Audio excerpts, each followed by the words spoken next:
furiinka tirada badan oo haddii alla ku ruray abayaasha Soomaalidu sameeya shabaab uu garab u yahay dadka ugu badan ee shabaabka mid noqda dadka haddii alla ku ruray yahay ko mid ceel qaba oo haddii alla ku ruray yahay arsaraba hooyada la furayo eedda soo korisi mid aan marka horeba haddii alla ku ruray aabihi aan loo mid qalbi weyna oo haddii alla ku ruray aan kala shaandhay maskaxdiisu kala shaandhay saddexdaas waayaba ilmaha shabaab isna ma fahansooma xagee ka helan marka dadka ay carbiyaan dadkaas horta dee kaceelka qaba asagaa doonto waay mid kaceelka qaba asagaa doonto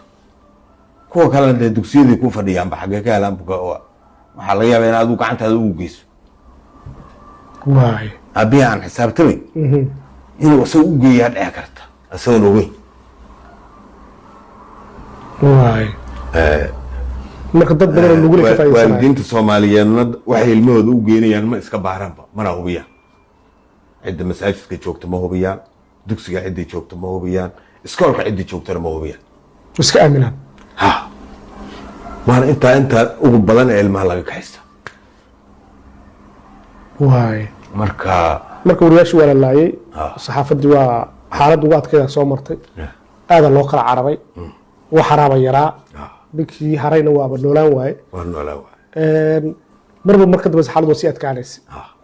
waxaan ogahay shabaabku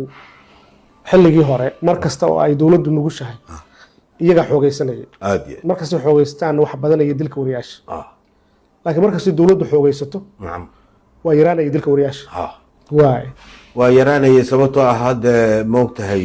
had walba ayaga falkooda awoodoodu ku xiran yahay iyo fursadii la siiyo mar kasta oo ay xagga dowladda fursad ka helaan ayagu dee qaranka marna ma daynayaan wax kale kama shaqeeyaan wax kale kama fakeraan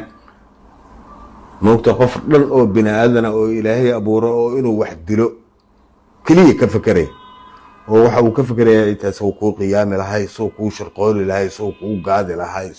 keliya ka fakeraya habeenay maalin mihiga ayaa mihiga ambasadorkii hadda ka hor wuxuu yiri xoog iyo xarig badan ah uu yiri kuwaan oo dowladnimo iyo nidaam ka shaqeynahay Soomaaliya horumar ay gaari lahayd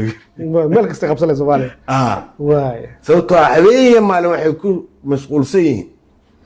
wax dhibaato maana wax kale wanaag ka imaanay waxaasan taargad u ahay ilaahay ga badbaadiyey weliba abwaanadii ugu horreeyo haddana dhinac suugaanta ku dhiiraday iyo u bareerayaan ahay maxay warbaahinta xoog u saari jireen iyaga markaad fiiriso inay warbaahinta maamulaan ay xoog u saareen maxay ka rabeen markaa arrintaa ujeedada kala maxay tahay waxay ka rabeen fikradooda inay faafiso warbaahinta marka cidda kaliya ku tiirsan yahay warbaahinta waay jiritaankooda ugu weyn waa warbaahinta horta meesha ay ka jiraan waxa ay xoogga saaraan waa warbaahinta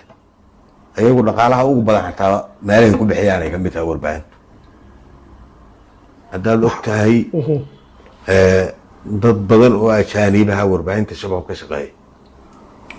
waxaad ka ogaa kartaa filimaanta ay sameeyaan Hollywoodka dad ka shaqeeya filimaanta si u sameeyaan oo kala loo jarjaraa loo dhigtigareeyaa looga shaqeeya farsamo fiican ka muuqato dad aqoon u leh ayaa ka shaqeeya